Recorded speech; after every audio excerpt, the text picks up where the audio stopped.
السلام علیکم ورحمۃ اللہ وبرکاتہ۔ امید رکھتا ہوں کہ سب دوست احباب خیریت و عافیت سے ہوں گے۔ ابھی میں فالج پر کچھ بتانا چاہتا ہوں، فالج کا معنی اور فالج کے اقسام۔ تو فالج کا معنی ہے نصف، اور طب کی اصطلاح میں جسم کے نصف حصے کا شل ہونا یا ڈھیلے پڑ جانے کو فالج کہا جاتا ہے۔ پھر فالج کل 3 قسم پر ہے: دایاں طرف کا فالج، بایاں طرف کا فالج، اور فالج اسفل یعنی پاؤں پر فالج پڑنا۔ تو بایاں طرف کا فالج اعصابی عضلاتی مزاج میں لاحق ہوتا ہے، اور دایاں طرف کا فالج غدی اعصابی مرض ہے، اور فالج اسفل نیچے والا فالج یہ عضلاتی غدی مزاج میں لاحق ہوتا ہے۔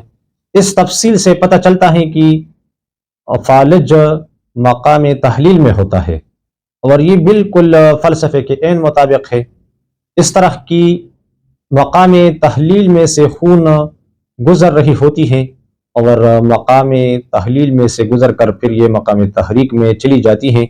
یعنی ابھی مقام تحریک میں خون نہیں بلکہ آ رہی ہے، اور کدھر سے گزر رہی ہوتی ہے؟ مقام تحلیل سے۔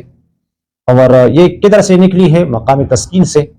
تو دفعتاً مقام تحلیل سے سارا خون مقام تحریک کی طرف جب چلی جاتی ہے، اور مقام تحلیل خون سے خالی ہو جاتا ہے، گویا کہ خون کا دباؤ کم ہو جاتا ہے یا خون ختم ہو جاتی ہے، تو مقام تحلیل ڈھیلا پڑ جاتا ہے، بلکہ فالج تک جاتا ہے، اور کبھی کبھار اس حالت میں انسان مر بھی سکتا ہے، خصوصاً اعصابی فالج جب بہت زیادہ تیزی سے آئے۔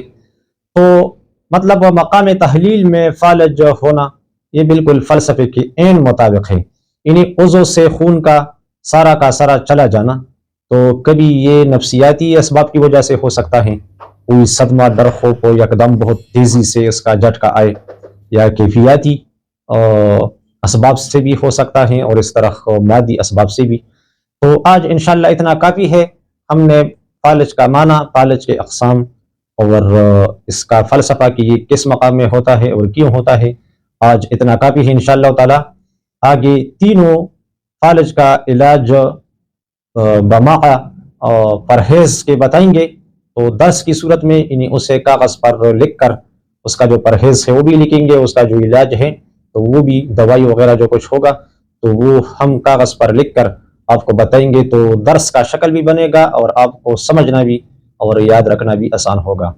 امید ہے کہ آپ لوگوں کو میرا کلپ پسند آئے گا، تو اسے لائک کریں، دوستوں کے ساتھ شیئر کریں، اور اگر آپ میرے چینل پر نئے ہیں تو میرے چینل کو ضرور سبسکرائب کریں۔